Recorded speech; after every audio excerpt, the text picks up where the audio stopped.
Hello friends, study affairs में आप सभी का स्वागत है।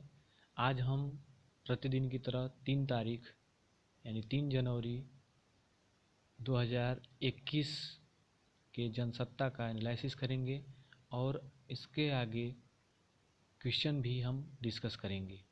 ओके, जो इम्पोर्टेंट क्वेश्चन होंगे। वैसे तो आज जनसत्ता में बहुत ज़्यादा चीज़ें नहीं थी क्योंकि रविवार था।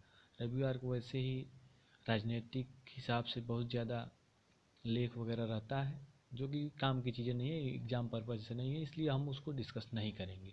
जो एग्ज़ाम पर्पज़ से है, कोई भी चीज़ छोटी से बड़ी बातें उसको हम डिस्कस करेंगे, चाहे अंतर्राष्ट्रीय संबंध से हो या किसी जीके पॉइंट से हो, जो भी हो उसको हम लोग चर्चा करेंगे। केवल इस सीरीज़ में हम केवल और केवल जनसत्ता में जो भी काम की चीज़ें हैं एग्ज़ाम पर्पज़ से उन्हीं की चर्चा करेंगे। तो अभी आज एक इम्पॉर्टेंट टॉपिक मुझे मिला, ये दुनियादारी, जो दुनिया पेज है जनसत्ता का, यानी विश्व जो पेज, विश्व से संबंधित जो खबरें रहती हैं उस पेज पे ये है, रक्षा नीति विधेयक पर ट्रंप का वीटो खारिज। इसकी हेडिंग है, भारत के प्रति आक्रामकता के लिए चीन की निंदा वाला विधेयक बना कानून। तो जैसा कि आप लोगों को पता होगा कि अमेरिका में एक विधेयक लाया गया था जो था भारत के प्रति आक्रामकता के लिए चीन की निंदा वाला, यानी कि चीन की निंदा की गई थी उस विधेयक में। उसी पर आज हम लोग इसका थोड़ा सा शॉर्ट में डिस्कस करते हैं। अमेरिकी कांग्रेस के एक द्विदलीय विधेयक में भारत के प्रति चीन के आक्रामक रूप की निंदा की गई है। यह विधेयक अब कानून का रूप ले चुका है, यानी कि यह विधेयक जो लाया गया था वह कानून बन चुका है। ठीक है, क्योंकि सदन ने इस पर ट्रंप के वीटो को खारिज कर दिया है। सदन ने 440 अरब अमेरिकी डॉलर के रक्षा नीति विधेयक पर ट्रंप के वीटो को खारिज कर दिया। इस विधेयक में कई अन्य चीज़ों के साथ वास्तविक नियंत्रण रेखा पर चीन सरकार द्वारा उठाए गए कदमों की निंदा भी शामिल है। National Defense Authorization Act NDAA शुक्रवार को कानून बन गया। ये लाया गया था, भारत के प्रति आक्रामकता के लिए चीन की निंदा वाला विधेयक था जो अब कानून बन चुका है, जिसका नाम है नेशनल डिफेंस ऑथराइजेशन एक्ट। शुक्रवार को कानून बन गया। इसमें एक ऐसा भी प्रस्ताव है, इसी में वो प्रस्ताव है जिसमें चीन सरकार से अपील की गई है कि वे वास्तविक नियंत्रण रेखा LAC, line of actual control, जैसा कि हम इसमें बताते चलें कि LAC है जो चीन और भारत के मध्य, LOC है लाइन ऑफ कंट्रोल, वो भारत और पाकिस्तान के मध्य है, और LAC line of actual control जिसे कहा जाता है वो चीन और भारत के मध्य एक रेखा है, मानक रेखा है। ठीक है, सैन्य आक्रामक, तो इसमें है वास्तविक नियंत्रण रेखा LAC पर भारत के प्रति सैन्य आक्रामक रुख को खत्म करे। राष्ट्रपति डोनाल्ड ट्रंप ने 23 दिसंबर को इस विधेयक पर वीटो इस्तेमाल किया था। हालांकि इस विधेयक को डेमोक्रेटिक और रिपब्लिकन सांसदों का समर्थन हासिल हुआ। वहीं राष्ट्रपति ट्रंप का कहना था कि इसमें ऐसे प्रावधान हैं जिससे राष्ट्रीय सुरक्षा को खतरा है। ट्रंप के कार्यकाल के अंतिम दिनों में उनके लिए यह झटके की तरह है, क्योंकि उनका जो वीटो था वो खारिज कर दिया गया है। भारतीय अमेरिकी सांसद राजा कृष्णमूर्ति ने कहा, आज नए साल के अवसर पर सदन में वोट के साथ संसद ने नेशनल डिफेंस ऑथराइजेशन एक्ट को कानून बना दिया है। नेशनल डिफेंस ऑथराइजेशन एक्ट जो था अब कानून बन गया है अमेरिका में। इसमें मेरे प्रस्ताव की, ये कृष्णमूर्ति जी ने ये बातें कही है, इसमें मेरे प्रस्ताव की कुछ बातें भी शामिल हैं जिसमें चीन से भारत के प्रति और हिंद प्रशांत क्षेत्र में आक्रामक रूप खत्म करने के लिए कहा गया है। चीन और भारत के बीच पिछले साल मई से ही पूर्वी लद्दाख में वास्तविक नियंत्रण रेखा LAC पर गतिरोध जारी है। इस गतिरोध को खत्म करने के लिए दोनों ही देशों के बीच कई चरणों की वार्ता हो चुकी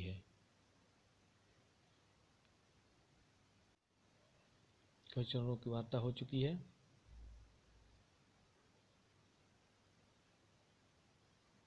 भारत और दुनिया के अन्य सहयोगियों को नव वर्ष में प्रवेश के साथ समर्थन और एकजुटता का स्पष्ट संदेश देता है।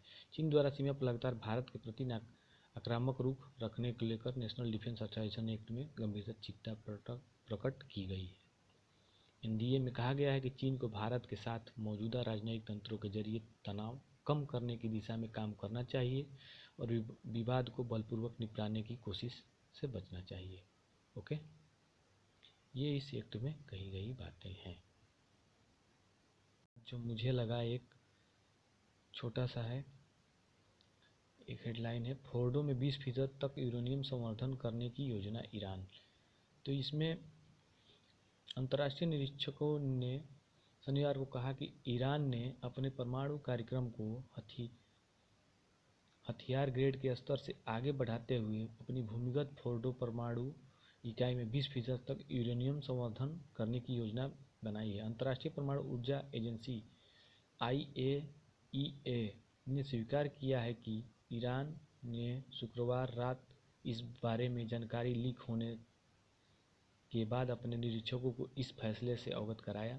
यह कदम अमेरिका के राष्ट्रपति डोनाल्ड ट्रंप के प्रशासन के आखिरी दिनों में ईरान और अमेरिका के बीच बढ़े तनाव के बीच आया है। ठीक है, ईरान का यह निर्णय उसकी संसद द्वारा एक विधेयक पारित किए जाने के बाद आया है जिसे बाद में संवैधानिक निगरानी इकाई द्वारा अनुमोदित किया गया था, जिसका उद्देश्य प्रतिबंधों से राहत के लिए यूरोप पर दबाव बढ़ाने के लिए संवर्धन में वृद्धि करना है। इसमें अमेरिका के नवनिर्वाचित राष्ट्रपति जो बाइडेन के शपथ ग्रहण से पहले भी दबाव बनेगा, जिन्होंने कहा है कि वह परमाणु समझौते में फिर से शामिल होने के लिए तैयार है। तो ये भी आप इसको पढ़ सकते हैं, कुछ चीज़ें एग्जाम पॉइंट से हैं।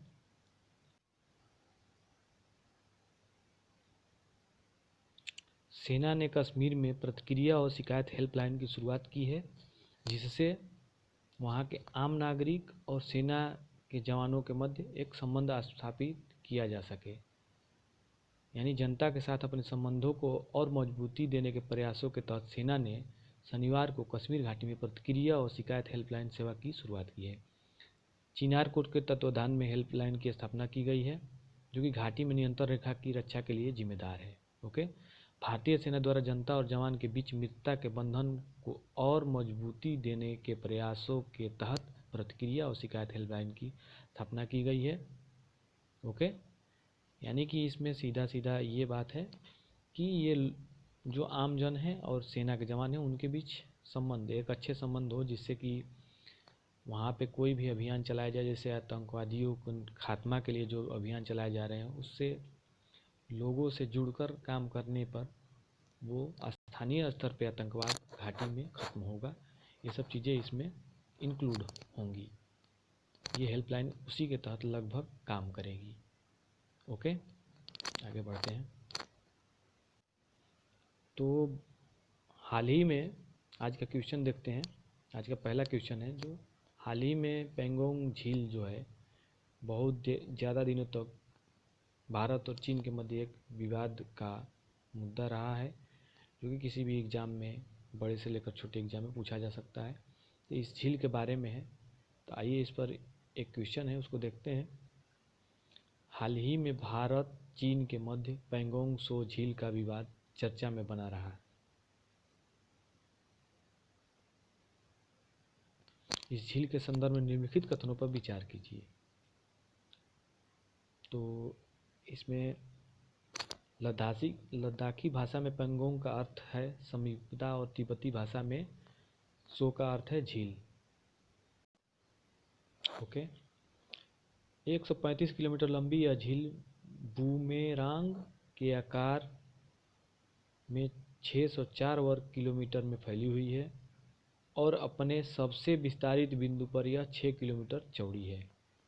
इस झील का 45 किलोमीटर क्षेत्र भारत में स्थित है, जबकि 90 किलोमीटर क्षेत्र चीन में पड़ता है। वास्तविक नियंत्रण रेखा इस झील के मध्य गुजरती है।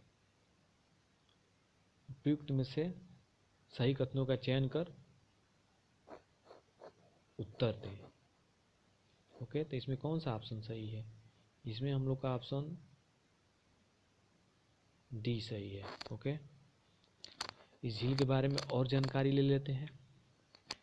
यह झील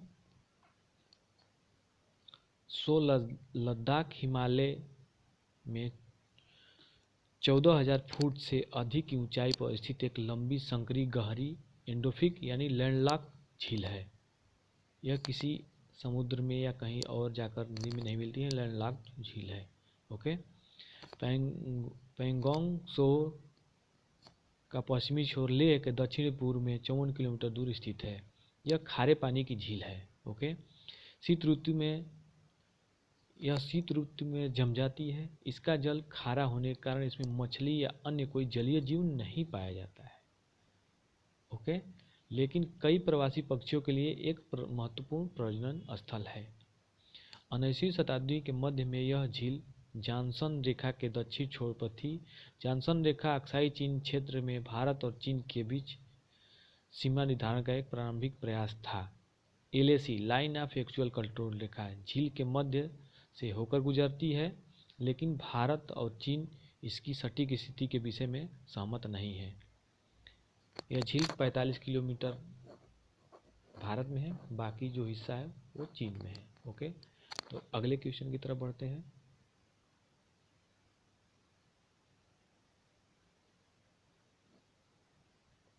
अधोलिखित में से अमेरिका में भारत के पहले सांस्कृतिक राजनयिक कौन हैं जिनका कार्यकाल हाल ही में पूर्ण हुआ है? अभी हम लोग इसमें डिस्कस किए हुए हैं। तो इसमें ऑप्शन ए सही है, डॉक्टर मोक्षराज। ओके। अगला क्वेश्चन देखते हैं। हाल ही में एक हेल्पलाइन प्रतिक्रिया और शिकायत सेवा की शुरुआत निम्न में से किसके द्वारा शुरू की गई है? तो इसका भी हम लोग डिस्कस कर चुके हैं। इसीलिए हम लोग पहले अब जो भी अब क्वेश्चन लेकर आ रहे हैं तो उसमें पहले हम पेपर की कटिंग को डिस्कस कर ले रहे हैं, जो इम्पोर्टेंट है उसी के अनुसार क्वेश्चन रख रहे हैं। ओके। तो इसमें ऑप्शन है ये सही है, भारतीय सेना। हेल्पलाइन एक शुरू की गई, प्रतिक्रिया और शिकायत सेवा की शुरुआत निम्न में से किसके द्वारा शुरू की गई है? तो भारतीय सेना द्वारा। ओके। आगे बढ़ते हैं, क्योंकि इसका हम लोग डिस्कस कर चुके हैं ऑलरेडी। फिर अगला क्वेश्चन है, हाल ही में भारत के प्रति आक्रामकता के लिए चीन की निंदा वाला विधेयक को निम्न में से किस देश ने कानून बना दिया है? तो इसका ऑप्शन है, इसको भी हम लोग चर्चा कर चुके हैं। इसका ऑप्शन बी सही है, यानी कि संयुक्त राज्य अमेरिका। ओके। तो आज का इतना ही, आगे हम लोग अगले दिन का अखबार का डिस्कस करेंगे। ओके। Thank you. और ये वीडियो अच्छी लगी हो तो इसको लाइक करें, कमेंट करें, शेयर करें और मेरे चैनल स्टडी अफेयर्स को सब्सक्राइब करें। Thank you.